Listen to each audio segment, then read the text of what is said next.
Hello, welcome to the GreatGarden channel.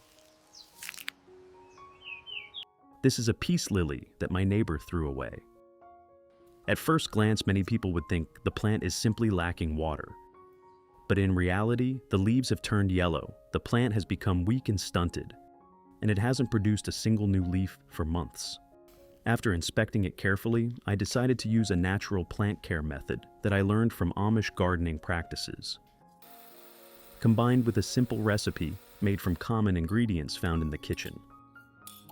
If you enjoy easy-to-follow plant care tips, don't forget to subscribe to the GreatGarden channel so you won't miss any of our new videos. Let's get started. Step 1. The first thing I do is not mix up a fertilizer. I also don't water the plant immediately, because if the root system is already weakened or the growing medium is not in the right condition, fertilizing too early can make it harder for the plant to absorb nutrients and may even make its condition worse.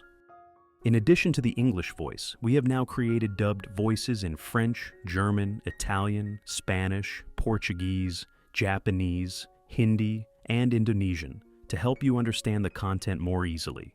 Listen in your preferred language by opening the video and clicking on Settings, the gear icon, to select the appropriate audio language.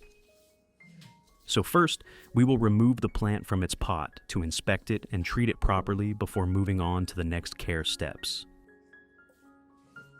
Take a look at this root system. Do you notice anything? The roots are no longer the healthy white color they should be. Instead, many of them have turned brown, and some have become soft and lost their firmness. This is a sign that the plant has been sitting in an overly wet environment for a long time, causing the root system to weaken. This is also a mistake that many people make. When they see the plant wilting, they assume it needs more water and continue watering it. In reality, the more you water a plant whose roots are already weakened, the more the roots are deprived of oxygen, the more likely they are to rot, and the faster the plant will die. Step 2. Using a pair of pruning scissors, first sterilize them with rubbing alcohol, then trim away all of the roots that are soft, rotten, or damaged. Keep only the roots that are still white, firm, and healthy. Don't hesitate to remove the damaged roots. A rotten root will never recover or absorb water again. On the contrary, leaving it in place can encourage fungi and bacteria to develop, affecting the remaining healthy roots.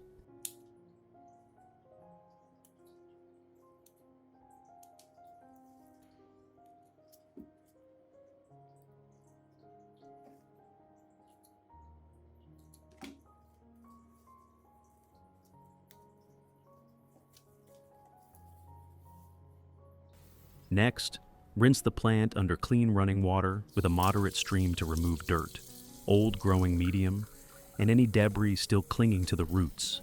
This step also allows us to clearly inspect the condition of the roots, making it easier to trim, treat, and replant the plant.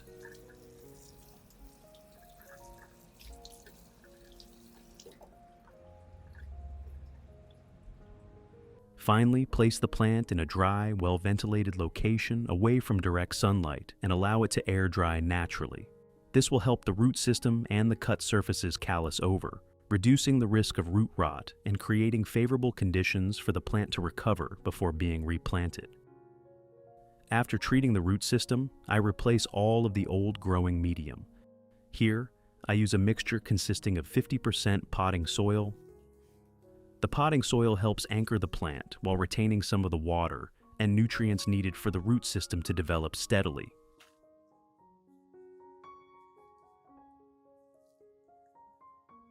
And 50% coconut coir. Meanwhile, coconut coir retains moisture well while still creating plenty of air pockets that allow air to circulate around the root system. As a result, the growing medium becomes looser, reducing compaction and creating favorable conditions for new roots to develop vigorously.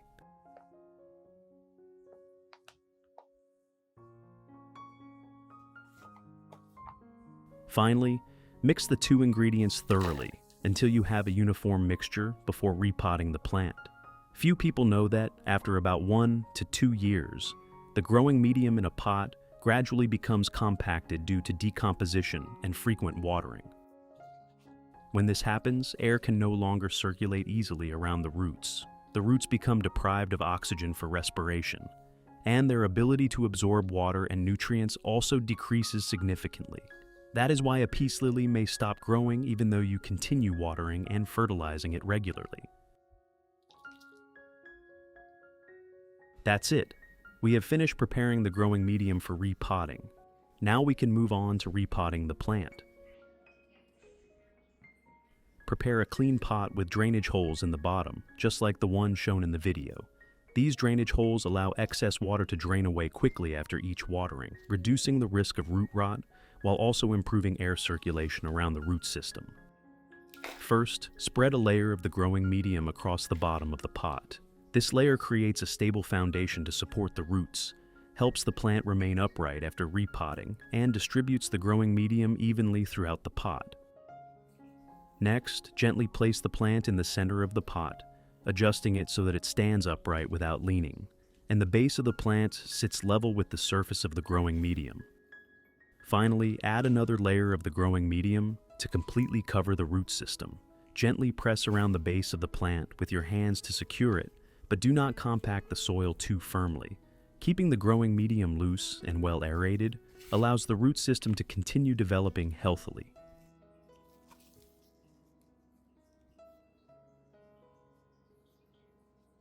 That's it. We have finished repotting the peace lily. Step 3. After replacing the growing medium, I still don't fertilize the plant immediately. This is something that many people get wrong. A root system that has just been pruned doesn't need a large amount of nutrients. What it needs most at this stage is time to recover and adapt to its new environment. I simply water enough to evenly moisten the growing medium, then place the plant in a location with bright indirect light, good air circulation, and away from direct sunlight. Allow the plant to rest and recover from stress for about 3 days.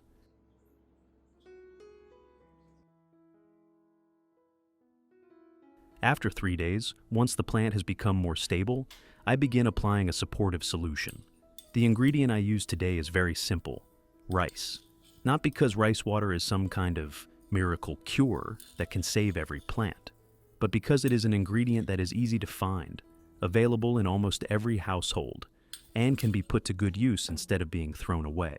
First, prepare a blender like the one shown in the video.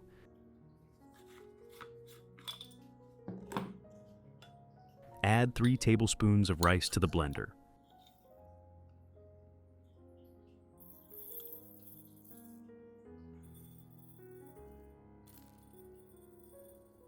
Cover it with the lid and blend thoroughly for about 1 to 2 minutes.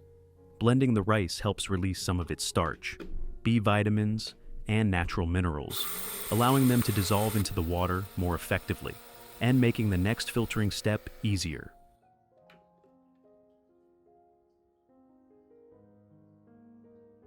After blending, you will have a smooth mixture like the one shown in the video.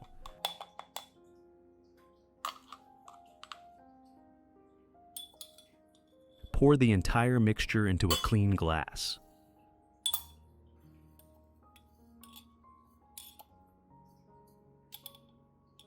Next, add about 500 milliliters of hot water.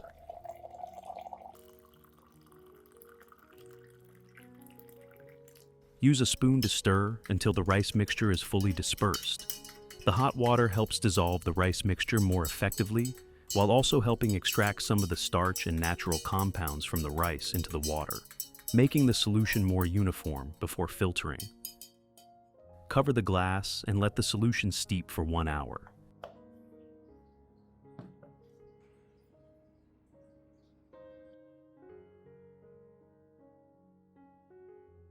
After about 1 hour, once the solution has cooled to room temperature, strain it through a fine mesh strainer to remove all of the residue, keeping only the clear liquid. Be sure to strain it thoroughly so that no sediment remains, helping prevent watering cans or spray bottles from becoming clogged during use. The liquid you collect is the rice water solution, which contains a small amount of dissolved starch, B vitamins, and natural minerals.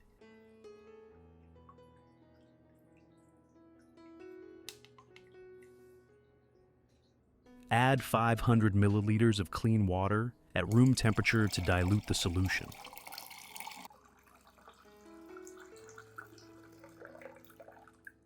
That's it.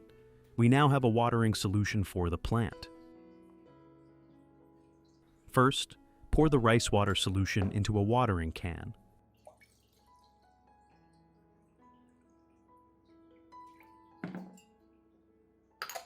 Then, gently water around the base of the peace lily.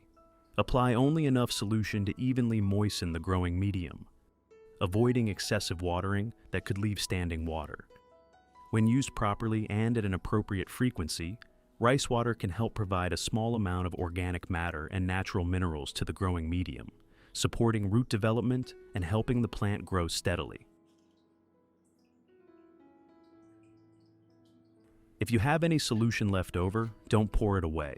Pour it into a spray bottle and use it to care for other plants in your garden.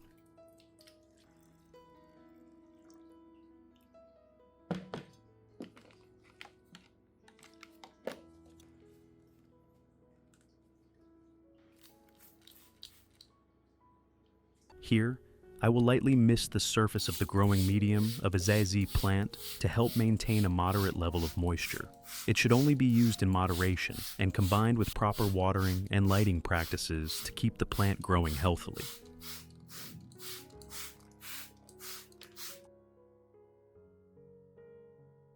Results. After about 2 months of consistently following this method, the peace lily has changed dramatically. New leaves have begun emerging continuously. They are darker green, thicker, and much stronger. The entire plant has gradually regained its vitality, with fuller, healthier foliage. When I inspected the root system, I found many new creamy white root tips firmly established in the growing medium. This is exactly the result I had been hoping for. A healthy root system allows the plant to absorb water and nutrients more efficiently. As a result, the peace lily will continue producing new leaves, and with proper care, it will also have the ideal conditions to develop new flower stalks and bloom with beautiful white flowers in the near future. If you also have a peace lily experiencing similar problems, try following each step shown in this video. Don't forget to leave a comment and share your results. I always enjoy reading everyone's plant recovery stories. See you in the next video on Great Garden.